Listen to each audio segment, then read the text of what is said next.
So మరి tree అంటే టీజర్‌లో ఏముంటుందంటే అమ్మాయి అంటుందనమాట. లవ్ చేసినప్పుడు ఇన్‌స్టంట్‌గా మీరు ఓకే చెప్పేస్తారు. మరి పెళ్ళన్నప్పుడు ఎందుకు ఇన్ని ఆలోచిస్తారు అనేసి. అసలు ఏం ఆలోచిస్తారు పెళ్ళనగానే?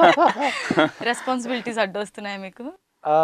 అంటే అంటే అదే కదండి థాట్ ప్రాసెస్. పెళ్ళనగానే యాక్చువల్ చాలా commitments, family commitments, life long commitment అని ఒక టెన్షన్ వస్తుంది.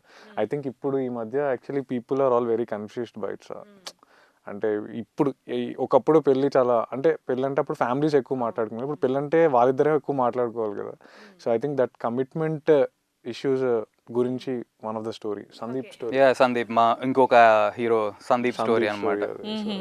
కమిట్మెంట్ ఇష్యూస్ అండ్ దాన్ని కూడా అడ్రస్ చేస్తారు సినిమాలో. వాట్ ఈస్ ద కన్ఫ్యూజన్, ఎందుకు అలా ఏం ఆలోచన ఉంటుంది అబ్బాయిలకి అనేది, అది కూడా అడ్రస్ చేస్తారు మూవీలో. So that's also beautiful scene actually. So according to you అంటే మీరు ఇంతకుముందు ఇది మేకర్స్ మనకి పాగల్ కానీ అండ్ హుషార్ మూవీ ఇవన్నీ హిట్ మూవీస్ కదా ఒకప్పుడు యూత్ని ఆడియన్స్ని అట్రాక్ట్ చేసిన మూవీ. అంటే ఆ మేకర్స్ వచ్చి మిమ్మల్ని రీచ్ అయినందుకు మూవీ యాక్సెప్ట్ చేశారా లేదంటే స్టోరీ నచ్చి మీరు ఓకే చేశారా? సో కాంబినేషన్ బేసిక్గా రెండు అండి యాక్చువల్లీ. రెండు బాగా జరిగాయి. అంటే అంటే ఫస్ట్ కథ వినడానికే పిలిచారు. మేకర్ అన్నట్టుగా ఏం నన్నైతే అలా పిలవలేదు. నన్ను బేసిక్లీ ఇట్లా అంటే రిఫర్ చేశారు ఒక ఫ్రెండ్. సో ఇట్లా ఒక డైరెక్టర్ సినిమా చేస్తున్నాడు, ఒకసారి వెళ్ళి కలువు అన్నట్టు రిఫర్ చేశారు.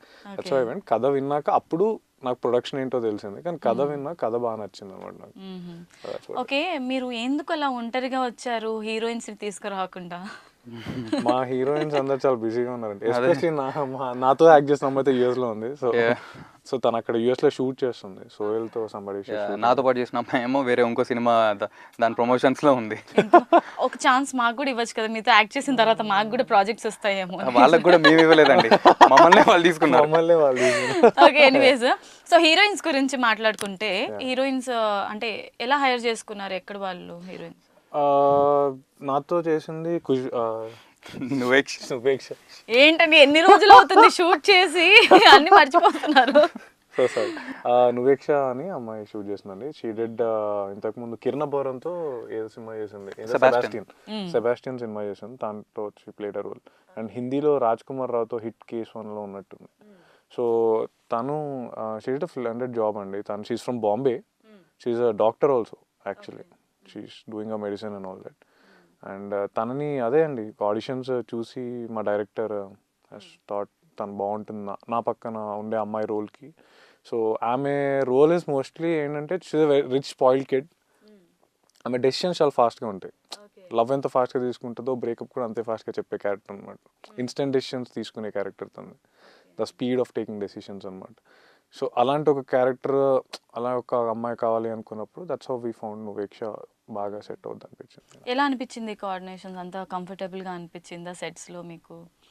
యా, ఆల్ కూల్ అండి. అంటే మనకి వాళ్ళకి లాంగ్వేజ్ తెలుగు లాంగ్వేజ్ వస్తుందా లేకపోతే? She did very good work అండి. అంటే తను స్క్రిప్ట్ చదివేది, బాగా రిహార్సల్ చేసుకునేది. రిహార్సల్స్ అంటే యాక్చువల్లీ వర్క్ షాప్స్ అయినాయండి. ఇప్పుడు నాతో పాటు చేసిన అమ్మాయి కూడా it's her first time in Hyderabad.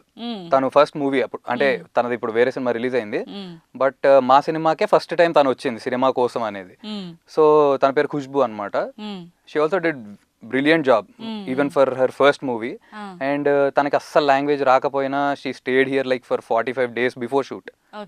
Total workshop చేసుకొని ప్రతి డైలాగ్ నేర్చుకొని అది అంతే ఎమోషనల్గా ఉన్న ఎమోషన్స్ కానీ కామెడీ కానీ అన్నీ she did really well on the set.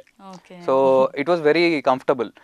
But more than are chemistries with heroines, మా నలుగురు కెమిస్ట్రీ అయితే చాలా బాగుంది. ఫ్రెండ్షిప్ కెమిస్ట్రీ బాగా. అండ్ ఇంకొకటి ఏంటంటే అంటే కమెంట్స్ చూసారా మీరు టీజర్కి? కమెంట్స్ ఎప్పుడైనా ఇప్పుడైతే చదువుతాం.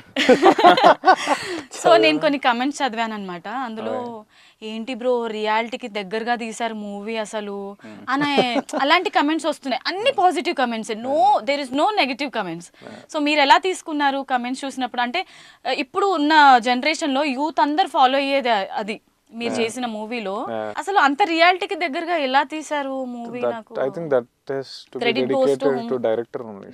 That credit goes to director. ఆయన లైఫ్ లో చూసిన వాళ్ళ friends stories and all that I think he picked it up. Dialogues కూడా తను అలా అనుకునే రాసుకున్నారు. ఏం బూతులండి బాబోయ్ అసలు సినిమాలో, పచ్చి బూతులు. నలుగురు మరి ఫ్రెండ్స్ కాదు ఆల్మోస్ట్ కాదు మరి మీరు ఎలా చెప్తున్నారంటే మరి భయపడేలా చెప్తున్నారు. లేదు లేదు అంటే అలా కాదు, మరి బూతులు ఇప్పుడు ఫ్రెండ్స్ నలుగురు కలిసారంటే కామన్ వర్డ్స్ వస్తాయి కదా కొంచెం మరి. అక్కడక్కడ కొంచెమే వాడాం సినిమాలో, అంత ఎక్కువ కూడా ఏం వాడలేదు. అవే కదా మెయిన్, ఇప్పుడు నలుగురు ఫ్రెండ్స్ కలిస్తే ఈ మధ్య వచ్చే అవే చిన్న చిన్న బూతులు అనమాట. ఇవ్వండి మాకు బయట తెలియదు. అంటే ఓన్లీ బూత్ యూజ్ చేసి దొబ్బైని వేరే పదం అంతే అంతే దొబ్బైని వేరే పదం అదొకటే చాలా సార్లు వాడతాం అంతే, ఇంకేం ఉండదు. అదొక్కటే వాడాం, ఇంకేం వాడలేదు. దాన్ని కొద్దిగా మార్చి అది దొబ్బేని కొంచెం మార్చి దాన్ని కొంచెం కాంప్లికేట్ చేశారా అంతే, అదొకటే. కొంచెం అంటే ఈ మూవీ తర్వాత ఇంకా అందరూ అది ఇంకా వాడేస్తారంటారా? అది ఆల్రెడీ బయట బయట వాడుతున్నారు కాబట్టి మేము పెట్టాము. ఎగ్జాక్ట్లీ ఇదైతే ఒప్పుకుంటాను నేను.